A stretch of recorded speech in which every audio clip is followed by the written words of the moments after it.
అందరికీ నమస్కారం. నేను 3J ప్రవీణ్. చాలా రీసెంట్గా తెలంగాణ మరియు ఆంధ్రలో ఉన్నటువంటి మాదిగ సమాజంలో ఒక విషయము చాలా వివాదాస్పదంగా మారింది. గౌరవ ఆంధ్రప్రదేశ్ ముఖ్యమంత్రి శ్రీ నారా చంద్రబాబు నాయుడు గారి యొక్క సోదరుడు ఆ మరణంలో మరి కొందరు మిత్రులు మాదిగ సోదరులు అక్కడ డప్పు వాయిస్తూ ఉండగా ఆ మరణ వార్త విని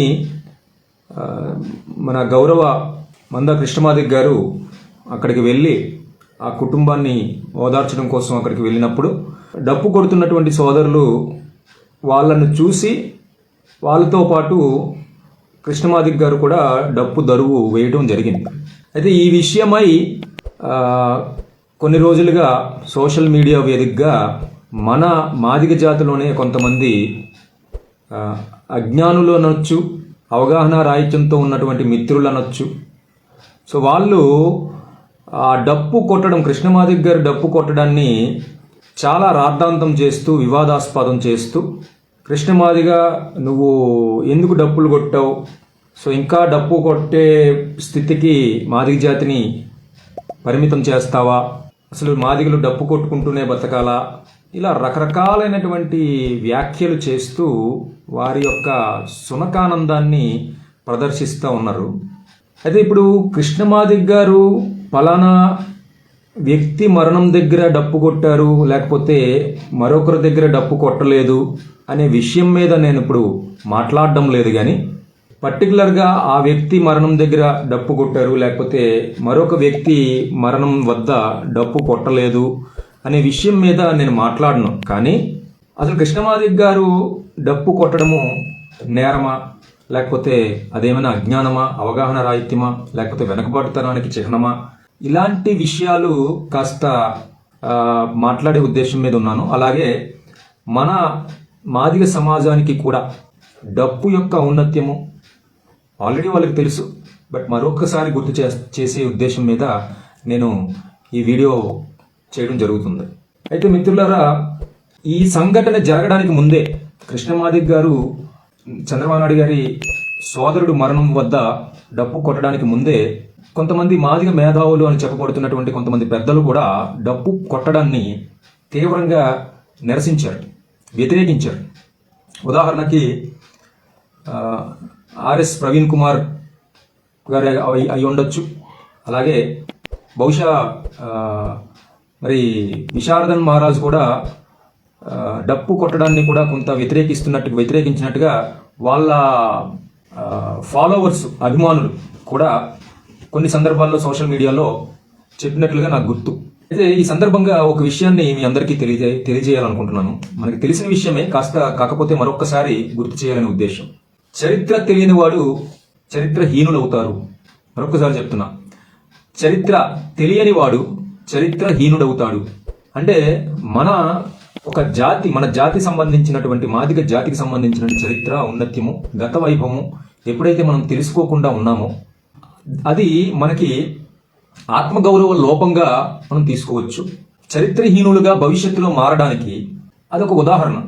ఎప్పుడైతే ఒక జాతి, ఒక జనసమూహము తన యొక్క చరిత్ర, తన యొక్క ఔన్నత్యము, తన జాతిలో పుట్టినటువంటి మహానుభావులు, తన జాతికి సంబంధించినటువంటి సంస్కృతి, సాంప్రదాయము, చరిత్రకు సంబంధించిన పునాదులు ఎప్పుడైతే తెలుసుకునే ప్రయత్నం చేయకుండా ఉంటారో లేదా మరిచిపోతారో వారికి భవిష్యత్ అనేది లేకుండా పోతుంది.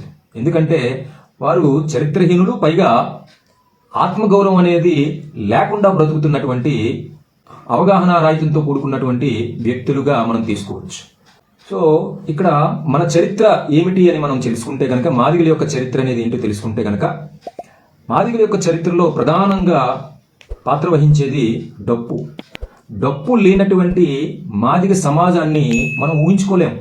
అంతటి ప్రత్యేకతని కూడబెట్టుకున్నటువంటి డప్పుకి ప్రాధాన్యతనిచ్చే క్రమంలో తన యొక్క భావోద్వేగాన్ని ఆపుకోలేక డప్పు కనబడగానే కృష్ణమాదిగ గారు ఆ డప్పు కొట్టే ప్రయత్నం చేస్తే దానిని కూడా శంకించి అవమానకరంగా మాట్లాడి తమ యొక్క ద్వేషం, అంటే ఏదైతే ఈ డప్పు మీద లేకపోతే మాదిగ సంస్కృతి మీద ఉన్నటువంటి ఆ ద్వేషాన్ని సంతృప్తిపరచుకోవడానికి సునకానందంతో ఈ సోషల్ మీడియాలో కొంతమంది అవగాహన రాహిత్యంతో కూడుకున్నటువంటి వ్యక్తులు కుక్కల్లాగా మురుగుతూ ఉన్నారు. ఎందుకంటే చెప్పాను, మరీ చెప్పాను, మన చరిత్ర, మన సంస్కృతిని, మన మూలాల్ని మర్చిపోయినటువంటి వాళ్ళు ఆత్మగౌరవం లేనటువంటి, సిగ్గు లేని మనుషులు. సో డప్పు అనేది ఎంత గొప్ప వాయిద్యం అనేది నాగరికత మొదలైనప్పటి నుంచి, మానవ జాతి యొక్క నాగరికత మొదలైనప్పటి నుంచి చరిత్రని చదువుకుంటూ పోతే డప్పు యొక్క ప్రాధాన్యత మనకు అర్థమవుతుంది. డప్పు గొప్పతనం ఎప్పుడైతే అర్థమవుతుందో ఆ డప్పుని గుండెల్లో పెట్టుకొని మనం ఆత్మగౌరవంతో ముందుకు వెళ్తాం. సో ఈనాడు ఆ డప్పుని, ఆ సాంస్కృతిక పునాదుల్ని మనం మర్చిపోయాం కాబట్టే డప్పు అనేది మన మెదడులో కానీ మన మనసుల్లో కానీ లేకుండా మర్చిపోతున్నాం కాబట్టే మనకి మన చరిత్ర తెలియట్లేదు, మన ఆత్మగౌరవం అనేది మనకు లేకుండా పోతున్నాం, ఆత్మగౌరవానికి దూరంగా ఉంటున్నాం. కాబట్టి బానిసత్వానికి అలవాటు పడ్డాం, పరాయి భావజాలానికి మనం అలవాటు పడ్డాం. అంటే ఇంతవరకు మన జాతిలో పుట్టినటువంటి మహానుభావులు, గొప్ప గొప్ప వాళ్ళు, బాంకే చమార్ కానీ, లేకపోతే మాదార్ చెన్నయ్య గారు కానీ, హర్లయ్య గారు కానీ, ఉద్దమ్ సింగ్ కానీ, ఎల్సి గురుస్వామి కానీ, ఇలాంటి గొప్ప గొప్ప మహానుభావుల గురించే తెలియదు అని అనుకున్నాను. కానీ మన జాతి ఎంత భావదారిద్ర్యంలో ఉందంటే డప్పుని కూడా ఆత్మగౌరవంగా స్వీకరించి డప్పు గొప్పతనాన్ని కూడా మనసులో పెట్టుకోలేనటువంటి గొప్ప బానిసలు మన జాతిలో ఉన్నందుకు ఈరోజు సిగ్గుపడతా ఉన్నాం. దీనంతటికీ కారణం ఒకటే, పరాయి భావజాలానికి మనం బానిసలుగా మారటం. వాడెవడో వస్తాడు, బహుజనవాదం అంటాడు, అంబేద్కర్ ఫోటో పెట్టుకొని. అరే, ఉన్న రిజర్వేషన్లనే వాడుకొని ఉద్యోగాలు సంపాదించలేనటువంటి జాతి రాజ్యాధికారం ఎలా సాధిస్తుంది? కిరీటాలను ఎలా సంపాదిస్తుంది? ఇదేమైనా రాచరికమా? ఈ ప్రజాస్వామ్యంలో 70 ఏళ్ల స్వాతంత్ర భారతదేశంలో ఎస్సీల్లో ఉన్నటువంటి 59 కులాలకి ఇచ్చినటువంటి ఆ రిజర్వేషన్లనే ఆ రిజర్వేషన్లో ఉన్నటువంటి వాటాను తీసుకోవడానికే మనకి నానా పాటలు పడుతున్నామే. ఇక మనం బహుజనులందరికీ రాజ్యాధికారాన్ని ఎలా తీసుకొస్తాం? ప్రాక్టికల్గా వర్కౌట్ అయ్యే పని అనేది. తినడానికి తిండి, బ్రతకడానికి ఇల్లు, వాకిలి, కూడు, గుడ్డ మొట్టమొదటి ప్రాధాన్యత ఇవ్వాలి. గంజికి లేనోడిని బెంజి కోసం ప్రయత్నించమంటే సాధ్యపడుతుందా? అలాగే ఉద్యోగాలు లేవు, మనకి తినడానికి తిండి లేదు, వనరుల మీద హక్కులు లేవు. మనం బహుజనవాదం కోసం, బహుజన రాజ్యం కోసం ఇప్పుడు ఎందుకు ఆరాటపడ్డాం? బాగా కడుపు నిండి ధనికుడయ్యి రిజర్వేషన్ని బాగా ఉపయోగించుకొని తరతరాలు వాడు బాగా ఎదిగి డబ్బు సంపాదించి రాజకీయాల్లోకి వెళ్ళి ఆ రాజ్యాధికారాన్ని చేజిక్కించుకోవడం కోసం, వాడి ధనాహంకారంతో రాజ్యాధికారాన్ని చేజిక్కించుకోవడం కోసం, వాడి పిల్లల్ని చట్టసభల్లో ప్రజాప్రతినిధులుగా తయారు చేసుకోవడం కోసం వాడు ప్రయత్నిస్తాడు రాజ్యాధికారం కోసం. నీకెందుకయ్యా? ముందా రిజర్వేషన్లు సక్రమంగా ఉపయోగించుకుని ఉద్యోగం సంపాదించు, 4,000 నోట్లోకి వెళ్ళేటట్లుగా తయారవ్వు. తర్వాత నువ్వు రాజ్యాధికారం కోసం ప్రయత్నం చేయొచ్చు. ఆ రిజర్వేషన్లు సమాన స్థాయిలో మన పంపకం జరిగి ఉద్యోగం సంపాదించి మనకు ఆర్థిక పరిస్థితులు మెరుగైన తరువాత కదా నువ్వు రాజ్యాధికారం కోసం ప్రయత్నం చేయాలి. మరి అది కాకుండా ఉన్న రిజర్వేషన్లు గాలికి వదిలేసి రిజర్వేషన్లు ఒక పక్క దోపిడీకి గురవుతున్నాయి. ఒకే వర్గం 75 ఏళ్ళుగా ఆ వర్గం రిజర్వేషన్లు తింటూ తరతరాలు ఆ రిజర్వేషన్లు లూటీ చేస్తూ ఉంటే ఆ విషయాన్ని పక్కన పెట్టి రాజ్యాధికారము బహుజనవాదము ఎవరికి కావాలయ్యా? తిండి తినాలి కదా ముందు, ఉద్యోగం సంపాదించాలి కదా ముందు, దాని తర్వాత కదా రాజ్యాధికారం కోసం ప్రయత్నం చేయాలి. సో ఈ వర్గీకరణ అనే అంశాన్ని కూడా పక్కన పెట్టి మాదిగ జాతిలో ఉన్నటువంటి చాలా మంది విద్యావంతులు, అవగాహన రాహిత్యంతో కూడుకున్నటువంటి చాలా మంది ఈ బహుజనవాదం అంటూ తిరుగుతూ ఉన్నారంటే దానికి కారణం ఏంటంటే అవగాహన రాహిత్యము, ప్రత్యేకంగా ఆత్మగౌరవం లేకపోవటం. మీ చరిత్ర, మీ గొప్పతనము, మీ మాదిగ జాతికి సంబంధించినట్టే మన మాదిగ జాతికి సంబంధించిన చరిత్ర, ఔన్నత్యం, గొప్పతనము, సాంస్కృతిక పునాదులు మీకు తెలియకపోవడం వల్లే, మీ బుర్రలను ఖాళీగా పెట్టుకోవడం వల్ల ఈరోజు బహుజనవాదము, అంబేద్కర్ వాదం అనుకుంటూ ఆ వర్గీకరణ వ్యతిరేకవాదులు ఎవరైతే ఉన్నారో వాళ్ళు మీ బుర్రలను ఆక్రమించారు. మీ బుర్ర నిండా ఈరోజు బహుజనవాదం, రాజ్యాధికారం అనే అంశాన్ని పెట్టారు. ఎందుకంటే మీ బుర్రలు ఖాళీగా ఉన్నాయి కదా. మీకు మీ చరిత్ర తెలియదు, మీ ఔన్నత్యం తెలియదు, డప్పు యొక్క గొప్పతనం ఏంటో తెలియదు, మీ జాతిలో పుట్టినటువంటి మహానుభావులు ఎవరో తెలియదు, బంకే చమర్ అనే వ్యక్తి గురించి తెలియదు, ఎల్సి గురుస్వామి అనే వ్యక్తి గురించి తెలియదు, విఆర్ షిండే అనే వ్యక్తి గురించి తెలియదు. మీ బుర్రలు ఖాళీగా ఉన్నాయి. అందుకే అంబేద్కర్ బొమ్మను ఆ బుర్రలో పెట్టి ఇరికించి మీకు బహుజన రాజ్యం అని చెప్పి మిమ్మల్ని వాడుకునే ప్రయత్నం చేస్తున్నారు రా నాయన. ఆ వాడకం నుంచి మీరు బయటపడాలి అంటే ఆ భావదారిద్ర్యం నుంచి మీరు బయటపడాలంటే మీ చరిత్ర మీరు తెలుసుకోండి, మీ ఔన్నత్యం మీరు తెలుసుకోండి, మన జాతిలో ఉన్నటువంటి గొప్ప మహానుభావుల గురించి మీరు తెలుసుకోండి, జాతి యొక్క సాంస్కృతిక పునాదుల గురించి తెలుసుకోండి, నాగరికతని ఈ దేశంలో మాదిగలు ఎలా నిర్మించారో తెలుసుకోండి. అది తెలియకుండా బహుజనవాదం మన సోదరులైనటువంటి మాలలు ఆర్థికంగా బలపడి ఉన్నారు. వాళ్ళకు కావాలి రాజ్యాలు, రాజ్యాధికారాలు, కిరీటాలు. వాళ్ళని రాజులను చేయడానికి, వాళ్ళకి రాజ్యాధికారాలను ఇవ్వడానికి, వాళ్ళకి కిరీటాలను పెట్టడానికి మీరెందుకు ఈ అంబేద్కర్ బొమ్మలు పట్టుకొని ఊరూరా తిరుగుతూ ఉన్నారు? మీ తమ్ముడు, మీ అన్న, మీ కుటుంబ సభ్యులకి ఉద్యోగాలు లేవు, తినడానికి తిండి లేదు, ఉండడానికి ఇల్లు లేదు. దానికోసం మీరు చేయాల్సింది ఏంటి? రిజర్వేషన్లు ప్రభుత్వాలు వారు ఏవైతే కల్పించారో, ఈ భారతదేశ ప్రభుత్వం ఏదైతే రిజర్వేషన్ కల్పించిందో దానిలో వాటా అడగండి, న్యాయమైనటువంటి వాటా అడగండి. ముందు దానికోసం పోరాటం చేయండి. దాని తరువాత కదా బహుజనవాదం గురించి మీరు మాట్లాడాలి. సో అంటే ఇప్పుడు నేను చెప్పాలనుకుంటుంది ఏంటంటే, మీ బుర్రల్ని ఖాళీగా ఉంచుకున్నారు. మీ చరిత్ర మీకు తెలియదు, మీ ఔన్నత్యం, మీ గత చరిత్ర ఏంటో మీకు తెలియకుండా ఉండటం వల్ల ఈరోజు మీ బుర్రల్ని ఈరోజు ఆక్రమించుకున్నారు వర్గీకరణ వ్యతిరేకులు. ఒక్కసారి చరిత్ర తెలుసుకోండి. చరిత్రని మరిచిపోయి చరిత్రహీనులుగా మారకండి. భవిష్యత్ తరాల్ని బానిసత్వంలోకి నెట్టకండి.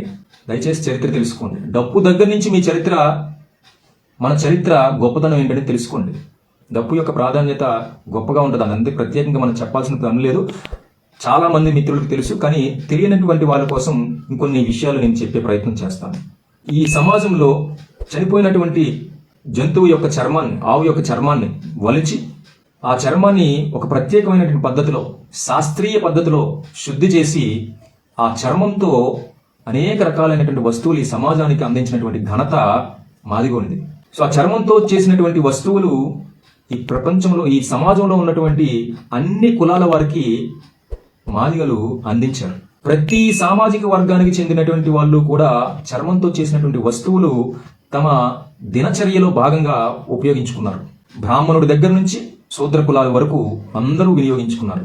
బ్రాహ్మణుడు జంధ్యం అయ్యాలంటే గోరోజనం కావాలి. ఆ గోరోజనం తీయగలిగే సత్తా మాదిగకి మాత్రమే ఉంది. ఆవు నుంచి గోరోజనాన్ని సెపరేట్ చేసే సత్తా మాదిగకి మాత్రమే ఉంది. అలాగే అదే బ్రాహ్మణుడు యాగం చేయాలి అనుకుంటే గనక తోలుతో చేసినటువంటి ఒక చాప తనకి కావాలి. అలాగే ఒక క్షత్రియుడు, రాజు యుద్ధానికి వెళ్ళాలంటే తోలు కవచాలు ఉండాలి. ఆ కత్తుల్ని వరల్లో పెట్టుకోవాలంటే దానికి కూడా ఒక తోలు వర అనేది కావాలి.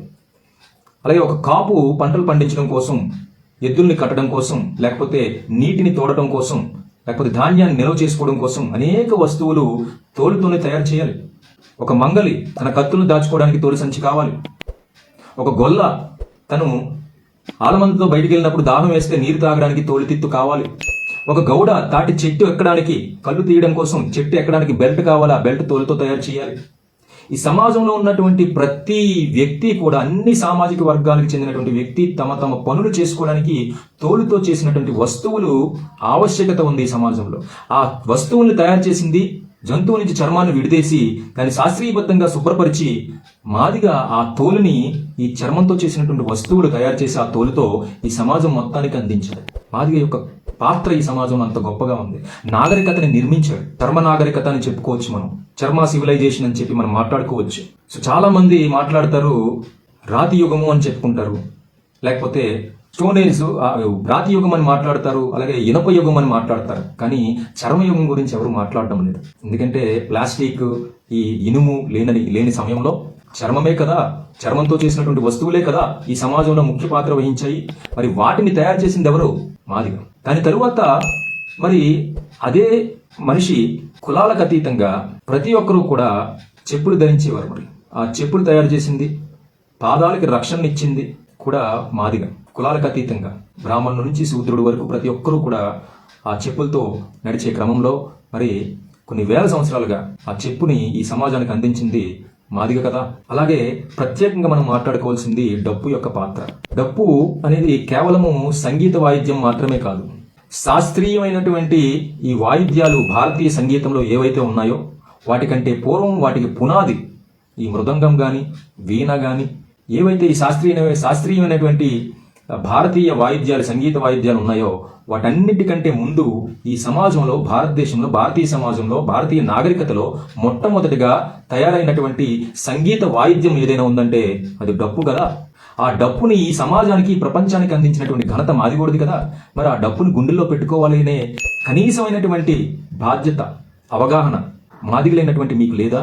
అది మీ ఆత్మగౌరవం కాదా? గతాన్ని మర్చిపోతే వర్తమానాన్ని సృష్టించలేవు మిత్రమా. సో మరి అలాంటి డప్పుని విడిచిపెట్టమని ఎలా అంటావు? ఎందుకంటావు అంటే డప్పు అంటే తేలిగ్గా చూసే నీ భావన ఏదైతే ఉందో అది చాలా చాలా చిరాకు తప్పించేటటువంటి అంశం, సంకుచిత స్వభావం. అలాంటి డప్పుని గుండెల్లో పెట్టుకుని మనం భవిష్యత్ తరాలకి ఈ డప్పు ఈ ప్రపంచానికి అందించింది మేము అనే ఘనతని, అనే కీర్తిని, అనే ఆత్మగౌరవాన్ని మనం ఈ ప్రపంచానికి తెలియచెప్పాల్సినటువంటి బాధ్యత మనకు లేదా? మరి ఆ డప్పు ఈ మానవ జీవనంలో, భారతీయ సమాజంలో ఉన్నటువంటి అన్ని కులాలకు సంబంధించినటువంటి మానవ జీవనంలో ముఖ్యమైనటువంటి పాత్ర వహించింది కదా. విందులు, వినోదాలు, చావుల్లో కూడా ఆ డప్పు ప్రముఖమైనటువంటి పాత్ర వహించిందే. పండగ చేస్తే డప్పు, చావు ఉంటే డప్పు, వార్త చేరవేయాలంటే డప్పు, వినోదాల్లో డప్పు, గ్రామదేవతల పండగల్లో డప్పు, జాతరల్లో డప్పు. మరి ఇంత ప్రముఖమైనటువంటి పాత్ర వహిస్తున్నటువంటి డప్పుని మనం ఎందుకు విడిచిపెట్టాలి? ఎందుకు మరిచిపోవాలి? అది తక్కువ అనే భావన ఎందుకు నీకు కలుగుతుంది? ఇది అవగాహన రాహిత్యం, ఇది అవిద్య, ఇది ఒక విధంగా చెప్పాలంటే అహంభావం. సో మరి అలాంటి డప్పు ఈరోజు మనం వాయించడానికో లేకపోతే డప్పుని గొప్పగా చెప్పుకోవడానికో ఎందుకు సిగ్గుపడాల్సి వస్తుంది అంటే, నేను ముందుగానే చెప్పాను, మన చరిత్ర మనం మర్చిపోవటం, మన ఔన్నత్యము మనం మర్చిపోవటం, మన గత చరిత్ర, మన ఘనమైనటువంటి కీర్తి మనం మర్చిపోవటం.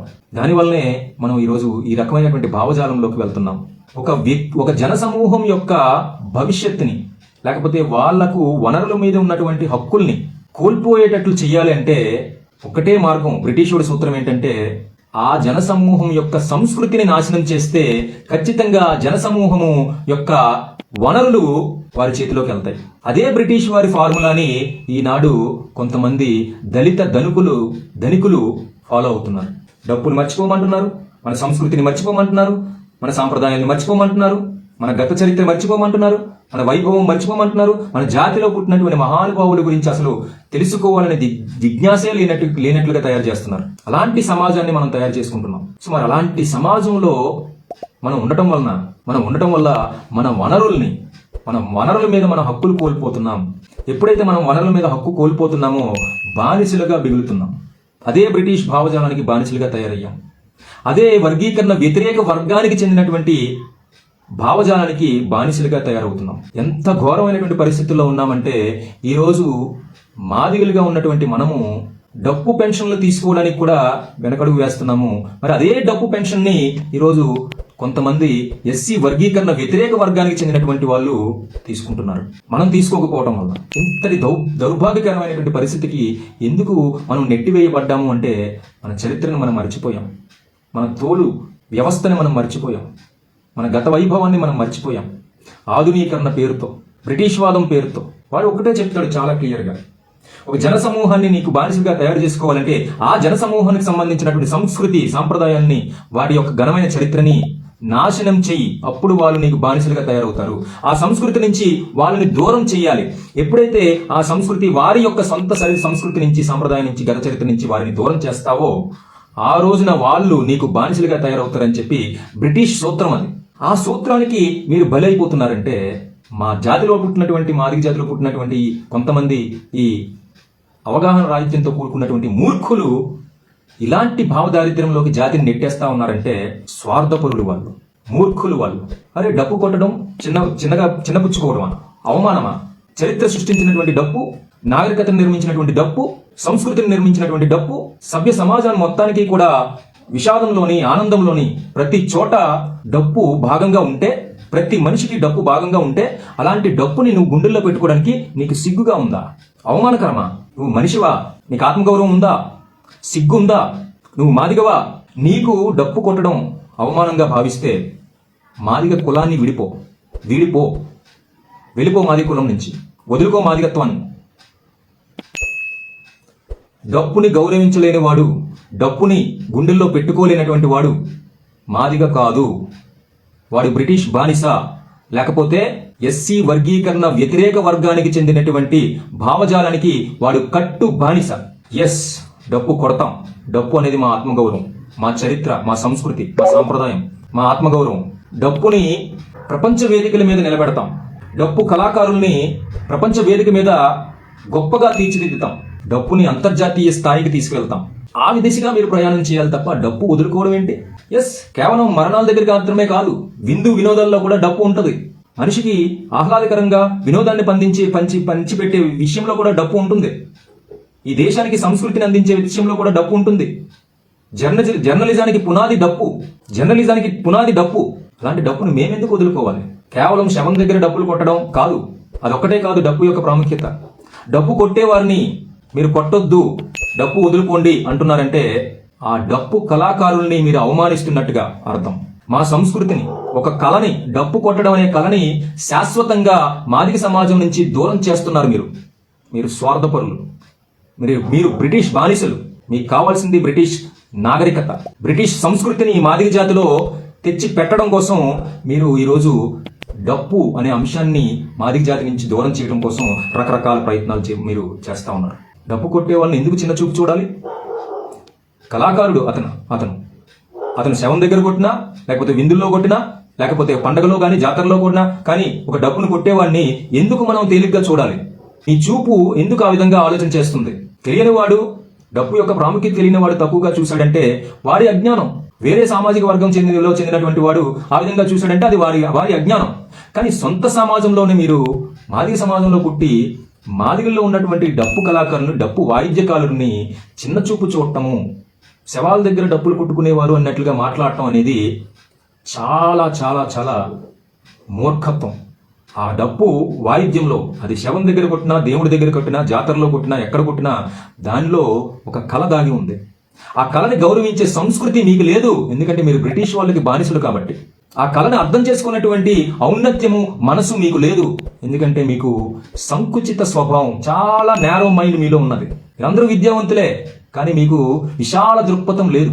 అరే, డప్పుని అంతర్జాతీయ స్థాయికి తీసుకెళ్ళండిరా. డప్పు యూనివర్సిటీలు పెట్టండి.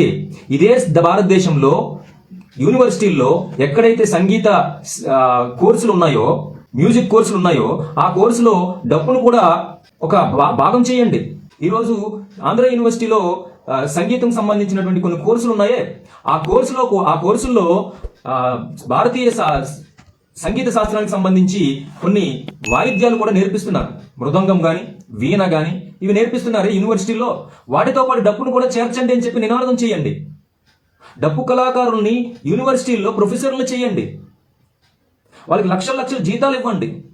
ఆ స్థాయికి డప్పును తీసుకెళ్లాలనే ఆలోచన ఉండాలి తప్ప మీ చదువు, మీ విజ్ఞానం ఎక్కడికి వెళ్తుందిరా బాబు? మళ్ళా ఒక్కొక్కడు యూనివర్సిటీల్లో విద్యను అభ్యసించారని చెప్పుకుంటారు. సిగ్గులేని జన్మలు మీరు, మీ బ్రిటిష్ భావజాలం, మీ బ్రిటిష్ బానిసత్వం, సిగ్గులేని కుక్కలారా. డప్పుని యూనివర్సిటీల్లో పిల్లలు పాఠాలుగా నేర్చుకునే ఒక వాయిద్యంగా తీసుకెళ్ళండి. డప్పుకి గౌరవం సంపాదించండి మీకు చేతనైతే. డప్పు కళాకారులను అంతర్జాతీయ వేదికల మీద ఒక గొప్ప మ్యూజికల్ ఇన్స్ట్రుమెంటల్ ప్లేయర్లుగా నిలబెట్టండి. వాళ్ళని కోటీశ్వరులుగా తయారు చేయండి. ఆ స్థాయికి తీసుకెళ్ళండిరా. అరే, తెల్లోడు ఇంగ్లీష్ భాషని మొత్తం ప్రపంచమంతా విస్తరిస్తూ ఉంటే ఒక చైనా వాడి సొంత భాషని ప్రపంచం అంతా విస్తరించే ప్రయత్నం చేస్తున్నాడు. చైనా వాడి కంప్యూటర్లు, సాఫ్ట్వేర్లు అంతా కూడా చైనాలో వాడి భాషలో తయారు చేసుకుంటున్నాడు. చైనా భాషని ఈరోజు ప్రపంచంలో చాలా చోట్ల యువతంతా కూడా చైనా భాషని టాటూలుగా వేసుకుంటున్నారే. ఆ స్థాయికి ఆ చైనా భాషని వాడు తీసుకెళ్లాడే. మరి నువ్వు డప్పుని నువ్వెందుకు అంతర్జాతీయ వేదికలు తీసుకెళ్ళలేకపోతున్నావు? డప్పుని నువ్వు యూనివర్సిటీల్లో ఒక సబ్జెక్టుగా పెట్టలేకపోతున్నావు. ఆ స్థాయికి నువ్వు ఎందుకు తీసుకెళ్ళలేకపోతున్నావు? ఎందుకు ఆలోచన చేయలేకపోతున్నావు? డప్పు కళాకారుల్ని ఒక గౌరవప్రదమైనటువంటి స్థాయిలో ఎందుకు చూడలేకపోతున్నాం? చదువుకున్న వాళ్ళందరూ కూడా డప్పు కళాకారులుగా మారి డప్పు ప్రొఫెసర్లుగా మారండి. అంతర్జాతీయ వేదికల మీద డప్పుని ఒక మ్యూజికల్ ఇన్స్ట్రుమెంట్ గా నిలబెట్టండి. డప్పు కొట్టేవాడు ఈరోజు లక్షాధికారిగా తయారయ్యేటట్లుగా తయారు చేయండి. ఆ స్థాయిలో ఆలోచించండి. ఏ విధంగా అయితే చైనా భాషని ప్రపంచంలో ఉన్నటువంటి యువత అందరి ఒంటి మీద టాటూలుగా వేస్తున్నాడో డప్పును కూడా ప్రపంచానికి తెలియచేయండి. అది విజ్ఞానం అంటే, అది విద్య అంటే. మిమ్మల్ని కూడా యూనివర్సిటీలో ప్రొఫెసర్లుగా తయారు చేస్తున్నారు. మీరెలా యూనివర్సిటీల్లో అసలు విద్యను అభ్యసిస్తున్నారు? ఇంత సంకుచిత స్వభావంతో డప్పుని వ్యతిరేకిస్తూ. డప్పు అనేది మన ఆత్మగౌరవం. దాన్ని తక్కువ చేసే విధానం మార్చుకోండి. వీలైతే ఈ డప్పుని ఈ డప్పు లేనిదే ఈ జర్నలిజం లేదు, ఈ డప్పు లేనిదే ప్రపంచంలో ఈ సంగీతం లేదు, శాస్త్రీయ సంగీత వాయిద్యాలు ఏమీ లేవు. ఈ డప్పు లేనిదే ప్రపంచానికి, ఈ సమాజానికి, నాగరిక సమాజానికి, ఆనాటి సమాజానికి విందులు లేవు, వినోదాలు లేవు, చావులు లేవు అనే విషయాన్ని ప్రపంచానికి తెలియచెప్పండి. అప్పుడు ఎప్పుడైతే నీ గొప్పతనాన్ని, నీ తండ్రి గొప్పతనాన్ని, నీ తాత గొప్పతనాన్ని, నీ సంస్కృతి, నీ డప్పు గొప్పతనాన్ని ప్రపంచానికి తెలియచెప్పావో అప్పుడు నువ్వు గొప్పవాడిగా ఈ సమాజంలో నిలుస్తావు. అప్పుడు పక్కవాడు కూడా నిన్ను గౌరవిస్తాడు. నువ్వు డప్పుని మర్చిపోయి, నీ మాదిగత్వాన్ని మర్చిపోయి, మాదిగత్వం నుంచి దూరం అయిపోయి, పూర్తిగా నీలో ఉన్నటువంటి మాదిగత్వాన్ని పూర్తిగా తీసేసి ఎటువైపు వెళ్ళాలనుకుంటున్నావు? బ్రిటిష్ వాడిగా మారాలనుకుంటున్నావా? ఒక చైనా వాడిగా మారాలనుకుంటున్నావా? లేకపోతే ఎస్సీ వర్గీకరణ వ్యతిరేకిగా మారాలనుకుంటున్నావా? ఎటు వెళ్ళాలనుకుంటున్నావు? సిగ్గులేని ఆలోచన ఇదంతా కూడా. అవగాహన రాహిత్యం, మూర్ఖత్వం, అజ్ఞానం, అవిద్య, బానిసత్వం. కృష్ణమాదిగ్ గారు డప్పు కొడితే మీకు నొప్పి కలుగుతుందా? ఏంటిరా మీ యొక్క ఉన్మాదం? కృష్ణమాదిగ్ గారు డప్పు కొట్టకూడదా? భావోద్వేగంతో నా చరిత్ర, నా ఔన్నత్యం, నా గత చరిత్ర, నా సంస్కృతికి సంబంధించినటువంటి గొప్ప సాధనం డప్పు కనబడితే భావోద్వేగంతో నేను కూడా కొట్టాలనిపిస్తుంది. నాకు డప్పు కొట్టడం రాకపోయినా కొట్టాలనిపిస్తుంది ఏదో విధంగా. డప్పుకి మాదిగ జాతికి ఉన్నటువంటి అవినాభావ సంబంధం అది. ఈ ప్రపంచానికి మనం అందించినటువంటి ఘనమైన గొప్ప ఒక వాయిద్యం, ఒక వస్తువు డప్పు. అంత గొప్ప డప్పుని తేలిగ్గా చూసి డప్పు నుంచి దూరం కావాలి, డప్పులు విడిచిపెట్టండి. ఎవడరా ఈ మాటలు చెప్తుంది నీకు? అంటే చదువుకుంటే డప్పులు వదిలేయాలా? ఏంటి సంబంధం? తమిళనాడు యూనివర్సిటీలో పరియా అనే కమ్యూనిటీ వాళ్ళు, పరయ అంటే తమిళనాడులో, తమిళ్లో డప్పు, వాళ్ళు యూనివర్సిటీల్లో చదువుకుంటూ జీన్స్ ప్యాంట్లు వేసుకొని, టీషర్ట్లు వేసుకొని వాళ్ళు డప్పులు వాయిస్తారు. వారికి అది ఆత్మగౌరవం, వాళ్ళు మర్చిపోరు. వాళ్ళ ఆట పాటలో డప్పు ఉంటుంది. డప్పుని అంత గొప్పగా వాళ్ళు కీర్తించుకుంటూ చాలా మంచి పొజిషన్లోకి, సోషల్ మీడియాలో మంచి వాతావరణంలోకి ఆ డప్పుని తీసుకెళ్తా ఉంటే మనమేమో ఇక్కడ డప్పుని మర్చిపోమని ప్రచారం చేస్తామా? అరే మీరు సిగ్గుందా మీకు? అసలు నోటికి అన్నం తింటున్నారా? లేకపోతే బ్రిటిష్ వాడు తినేసిన తర్వాత బయటపడేస్తున్న పెంటని తింటున్నారా మీరు? డప్పు అనేది జాంబవంతుడు ఈ ప్రపంచానికి అందించినటువంటి ఘనత, మాదిగలు ఈ ప్రపంచానికి అందించినటువంటి ఘనత. దాని గుండెల్లో పెట్టుకోవాలి. పెట్టుకుంటేనే నీకు ఆత్మగౌరవం ఉంది, పెట్టుకుంటేనే నీకు సెల్ఫ్ రెస్పెక్ట్ అనేది ఉంటుంది, పెట్టుకుంటేనే నీ బుర్ర ఖాళీగా ఉండకుండా వేరొకడు వాడి భావజాలంతో నీ బుర్రను ఆక్రమించకుండా ఉంటాడు. ఇంకొకసారి ఎవడైనా సరే విద్యకి డప్పుకి లింక్ పెట్టి చదువుకోండి, డప్పులు విడిచిపెట్టండి, డప్పులు కొట్టడానికి విడిచిపెట్టండి. ఎవడు కొడుతున్నాడు? ఎవడు చదువుకోవట్లేదు? ఎవడు ఇప్పుడు కాలేజీలు మానేసి, స్కూళ్ళు మానేసి ఎవడు డప్పు కొట్టుకొని కూర్చుంటున్నాడు? ముందు తరం వాళ్ళు, మా తండ్రులు, మా తాతలు ఇప్పటికీ డప్పులు కొడుతున్నారు. వాళ్ళని స్కూళ్ళు కాలేజీలు మానేసి డప్పులు కొట్టుకుంటూ కూర్చోలేదు. వాళ్ళు స్కూళ్ళకి కాలేజీలకి వెళ్ళే వయసు కాదు వాళ్ళది.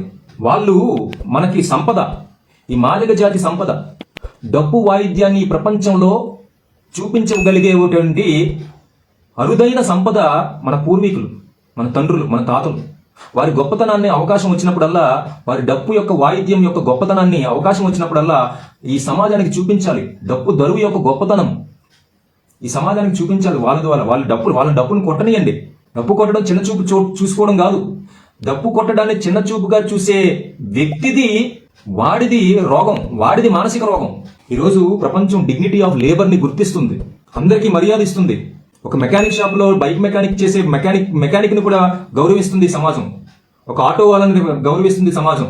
డిగ్నిటీ ఆఫ్ లేబర్ ని గుర్తించి అందరినీ కూడా అన్ని నైపుణ్యాలు సమానమే అని చెప్పి అన్ని పనులు చేసేటువంటి కార్మికుల్ని ఈరోజు గౌరవంగా మనం తీసుకుంటున్నాం. మరి అదే కోణంలో డప్పు వాయించే డప్పు వాయిద్యకారుని ఎందుకు మనం గౌరవించలేకపోతున్నాం? ఆయన శవం దగ్గర కొడితే ఏంటి, లేకపోతే జాతరలో కొడితే ఏంటి, ఎక్కడ డప్పు కొట్టినా ఆయన డప్పు వాయిద్యకారుడే. ఆయన్ని గౌరవించుకోవాలి ఈ సమాజం. డప్పు కొట్టే వాయిద్యకారుణ్ణి గౌరవించుకోవడమే కాదు, ఆర్థికంగా ఆయనకి అండగా ఉండాలి. చెప్పండి, మాకు తగినంత డబ్బు ఇస్తేనే మేము డప్పు కొడతాం. ఈరోజు ఒక మంగళాయన దగ్గరికి వెళ్ళి ఆయన ధరను నిర్ణయిస్తాడే గడ్డం గీయడానికి. అది ఆయన కులవృత్తి. అది అక్కడికి వెళ్ళి బేరసరాలు ఆడట్లేదు మనం. మన గడ్డం గీయడానికి మంగళాయన దగ్గరికి వెళ్ళి నాకు 20 రూపాయలకే గడ్డం గీయు, 10 రూపాయలకే గడ్డం గీయు అని చెప్పి మనం చూడట్లేదే. ఆయన ఎంత ధర నిర్ణయిస్తే అంత కామ్గా ఆ సెలూన్ షాప్ లో మనం కట్టి వస్తున్నాం కదా. మరి అక్కడ డిగ్నిటీ ఆఫ్ లేబర్ ని గుర్తించి ఆయనకి గౌరవం, మర్యాద ఇచ్చాం కదా ఆయన వృత్తి పట్ల. మరి డప్పు వాయిచ్చే వాడికి ఎందుకు మనం ఘనమైనటువంటి సంపాదన ఇయ్యలేకపోతున్నాం? ఆ డప్పు వాయిద్యానికి కళాకారుడికి గౌరవంతో మనం ఎందుకు డబ్బులు తగినంతగా ఇవ్వలేకపోతున్నాం? మిగిలిన సమాజం కూడా అది ఆలోచన చేయాలి. చెప్పండి అందరి సమాజానికి, మొత్తానికి అందరికీ చెప్పండి, మేము డప్పు వాయించాలంటే మాకు తగినంత డబ్బులు కావాలి అని చెప్పండి, పర్వాలేదు. ఒక మంగళాన్ని నిర్ణయిస్తున్నాడు కదా, మరి గడ్డం గీయడానికి ఇంత అని చెప్పి, తల కటింగ్ చేయడానికి ఇంత అని చెప్పి నిర్ణయిస్తున్నాడు కదా, మనం కూడా నిర్ణయించండి, సంపాదన పెంచుకోండి. అప్పుడు డిగ్నిటీ ఆఫ్ లేబర్ ఉంటుంది. నీ విందుకి, నీ వినోదానికి, నీ చావుకి, నీ జాతరకి మేము డబ్బు కొట్టాలంటే మాకు తగినంతగా న్యాయమైనటువంటి డబ్బు ఇవ్వాల్సిందే అని చెప్పండి. అప్పుడు ఆ డప్పు వాయిద్యకారుడి యొక్క సంపాదన పెరుగుతుంది. ఎప్పుడైతే సంపాదన ఉంటుందో అప్పుడు నీకు మర్యాద వస్తుంది. డప్పుని అంతర్జాతీయ వేదిక మీద తీసుకెళ్ళాలి. డప్పు వాయిద్యకారుల్ని గొప్ప స్థాయిలో చూపించాలి. డప్పు వాయిద్యకారులకి పద్మశ్రీలు ఇవ్వాలి, పద్మ అవార్డులు ఇవ్వాలి. ఆ స్థాయికి తీసుకెళ్లే విధంగా మీరు ప్రయత్నం చేయాలి, మనం ప్రయత్నం చేయాలి తప్ప డప్పు కొట్టొద్దు, డప్పు విడిచిపెట్టండి, ఇలాంటి భావజాలం అనేది చాలా మూర్ఖత్వం. విద్యకి డప్పు కొట్టడానికి ఎలాంటి సంబంధం లేదు. చదువుకుంటూనే డప్పు కొడతా నేను, నాకు వస్తే అది నా ఆస్తి. డప్పు కొట్టడం అనేది నా సొంతం, నా కళ, నా జాతి యొక్క సంపద, వారసత్వ సంపద, నా సంస్కృతి. దాన్ని నేనెందుకు వదిలి విడిచిపెట్టాలి? ఎట్టి పరిస్థితుల్లో విడిచిపెట్టను. ఈ ప్రపంచానికి ఘనంగా ఒక మాదిగోడు అందించినటువంటి ఘనమైనటువంటి సాంస్కృతిక చరిత్ర, చారిత్రక వస్తువు డప్పు. అది నా చరిత్ర, అది నా ఘనమైనటువంటి సాంస్కృతిక వారసంపద. దాన్ని నేను వదులుకోను. సో మరి అలాంటి డప్పు చదువుకోండి. మీరు ఎవడు చదువుకోవద్దన్నాడు? చదువుకోండి. చదువుకుంటూనే డప్పును కూడా గౌరవంగా చూసుకోండి. డప్పును కూడా మనం గొప్ప స్థాయిలో నిలబెట్టండి. ఆ స్థాయికి తీసుకెళ్ళాలి కదా. డప్పుకు గౌరవం ఇవ్వాల్సినటువంటి బాధ్యత మిగిలిన సమాజం అంతా కూడా డప్పుని గౌరవంగా చూసేటట్లుగా చెయ్యాలి. అంటే నువ్వు ముందు డప్పుని గౌరవించాలి. ఒక మాదిగ జాతిలో పుట్టినటువంటి బిడ్డగా నువ్వు డప్పుని గౌరవంగా తీసుకోవాలి, ఆత్మగౌరవంగా తీసుకోవాలి. డప్పుని నువ్వే చులకనగా చూస్తే పక్కోడు చూడ్డా చులకనగా. డప్పు అనేది సాధారణమైనటువంటి వస్తువు కాదు అని చెప్పు ప్రపంచానికి. ఆ డప్పే నాగరికతను నిర్మించింది. ఆ డప్పే ప్రజలకి విందు వినోదాన్ని ఇచ్చింది. చావు పుట్టుకలో నిలబడింది. ఆ డప్పే గొప్ప గొప్ప ఉద్యమాలు చేసింది. ఆ డప్పే సామాజిక న్యాయాన్ని ప్రపంచానికి తెలియచెప్పింది. ఆ డప్పు దండోర శబ్దమే ఈరోజు రిజర్వేషన్ల యొక్క సమన్యాయం కోసం ప్రయత్నం చేస్తుంది. అందుకే కొట్టారు మందా కృష్ణమాదిగ గారి డప్పుని. దాన్ని మేము ఆహ్వానిస్తున్నాం. వద్దని చెప్పడానికి నువ్వేడుగురా? నీకు డప్పు వద్దు అని అనుకుంటే నువ్వు మాదిగత్వాన్ని వీడిపో, వదులుకో. నువ్వు మాదిగత్వాన్ని నువ్వు మాదిగ్గా చెప్పుకోకు. వెళ్ళు, నీ బ్రిటిష్ వాళ్ళ దగ్గరికి వెళ్ళు, నీ చైనా వాళ్ళ దగ్గరికి వెళ్ళు. మాదిగ్గా చెప్పడానికి నీకు ఎట్టి అర్హత లేదు, ఎలాంటి అర్హత లేదు. డప్పుని సముచిత స్థానంలో పెడతాం. డప్పుకి ఈ ప్రపంచంలో మంచి గుర్తింపునిచ్చే ప్రయత్నం చేస్తాం. ఈ డప్పుని అంతర్జాతీయ వేదికల మీద నిలబెడతాం. డప్పు కళాకారుల్ని, డప్పు వాయిద్యకారుల్ని, లక్షాధికారుల్ని, కోటీశ్వరుల్ని చేసే ప్రయత్నం చేస్తూ ఉంటాము. డప్పు యూనివర్సిటీలను తయారు చేస్తాము. యూనివర్సిటీల్లో డప్పుని ఒక పాఠ్యాంశంగా చేరుస్తాము. డప్పు కళాకారుల్ని యూనివర్సిటీల్లో ప్రొఫెసర్లుగా తయారు చేస్తాము. ఆ స్థాయిలో మా ఆలోచనలు ఉన్నాయి. అది విద్య అంటే. ఇంకొకసారి ఎవడైనా డప్పుని అవమానకరంగా మాట్లాడినా, డప్పు విడిచిపెట్టండి అని చెప్పినా ఖచ్చితంగా చాలా గట్టిగా సమాధానం చెప్తాం. ఇక భరించాం. మీ యొక్క బ్రిటిష్ వాదము భరిస్తున్నాం. మీ యొక్క బానిసత్వపు ఆలోచనలు భరిస్తున్నాం. ఇక మాకు ఓపికలు లేవు. మీ ఉన్మాదం పేటరేగిపోతా ఉంది. అయ్యా ఆర్ఎస్ ప్రవీణ్ కుమార్, నువ్వు డప్పు వదులుకోమని మా సమాజానికి చెప్తావు. అగ్రవర్ణాల వారికి డప్పులు కొట్టకండి అని చెప్పి మాకు చెప్తావు. మరి నువ్వు మాత్రం అదే అగ్రవర్ణాలు పెట్టిన పార్టీలోకి చేరి నువ్వు మాత్రం రాజకీయ ప్రయాణం చేస్తావు అదే అగ్రవర్ణాల వారితో. ఏందయ్యా ఇది? ఏంటిది? నీకు చేతనైతే ఆ డప్పు కళాకారుల చేత అమెరికాలో వేదికల మీద, అమెరికాలో సంగీత వేదికల మీద ఆ డప్పు కళాకారుల చేత ఒక కార్యక్రమాన్ని ఏర్పాటు చేయి నీకు చేతనైతే. అది ఒక విద్యావంతుడు చేయాల్సినటువంటి పని. డప్పు వాయించడం అనేది ఒక కళ, ఇట్స్ అన్ ఆర్ట్. ఆ కళ, ఆ ఆర్ట్ చనిపోవడానికి వీలు లేదు. అది మా ఆస్తి, మాదిగల ఆస్తి. డప్పు వాయించడం నీకు సిగ్గుగా అనిపిస్తే నువ్వు మాదిగత్వాన్ని వీడి పో సంచేత. సో నా మాదిగ జాతి మిత్రులు అందరూ కూడా, డప్పు అనేది మన సాంస్కృతిక పునాదిగా ఈ భారతీయ జీవన విధానంలో, ఈ సంస్కృతి సాంప్రదాయంలో ప్రముఖమైనటువంటి పాత్ర డప్పు వహిస్తుంది అనే విషయాన్ని మనం ప్రజలకి తెలియచేసి, మనం కూడా ఆ డప్పుని గుండెల్లో పెట్టుకొని భవిష్యత్ తరాలకి ఘనమైనటువంటి వారసత్వ సంపదగా డప్పుని ఇవ్వాల్సినటువంటి బాధ్యత, చేరదీయాల్సినటువంటి బాధ్యత మీ మీదే ఉంది మిత్రులారా, మాదిగ విద్యావంతులారా. అది చెయ్యండి. డప్పు మరిచిపోయిన రోజున మన ఆత్మగౌరవం మనకు ఉండదు, మన హక్కులు మనకి ఉండవు. మన పోరాటం మనకు ఉండదు. ఆ డప్పే ఈరోజు రిజర్వేషన్ల సమన్యాయం ఎలా చేయాలో, రిజర్వేషన్ల సమన్యాయం కోసం ఎలా పోరాడాలో మనకి నేర్పించింది ఆ డప్పు దరువే, ఆ దండోరా దరువే. అలాంటి డప్పుని మర్చిపోవాలా? అలాంటి డప్పు కృష్ణమాదిగ గారు కొడితే అది అవమానంగా భావించాలా? సిగ్గుందా? చదువుకున్నారా? వివేకవంతులా కాదా? సో ఇలాంటి అజ్ఞానులు, ఇలాంటి చైనా బానిసలు, ఇలాంటి బ్రిటిష్ బానిసలు, ఇలాంటి వర్గీకరణ వ్యతిరేక భావజాల ప్రజల యొక్క బానిసలు, కట్టు బానిసలు, వారు చెప్పే మాటలు నమ్మకండి దయచేసి. డప్పుని ఘనమైన చరిత్ర ముందుకు తీసుకెళ్ళండి. డప్పుని గుండెల్లో పెట్టుకోండి. అది మన వారసత్వ సంపద. జై హింద్, జై జాంబవ. ధన్యవాదాలు.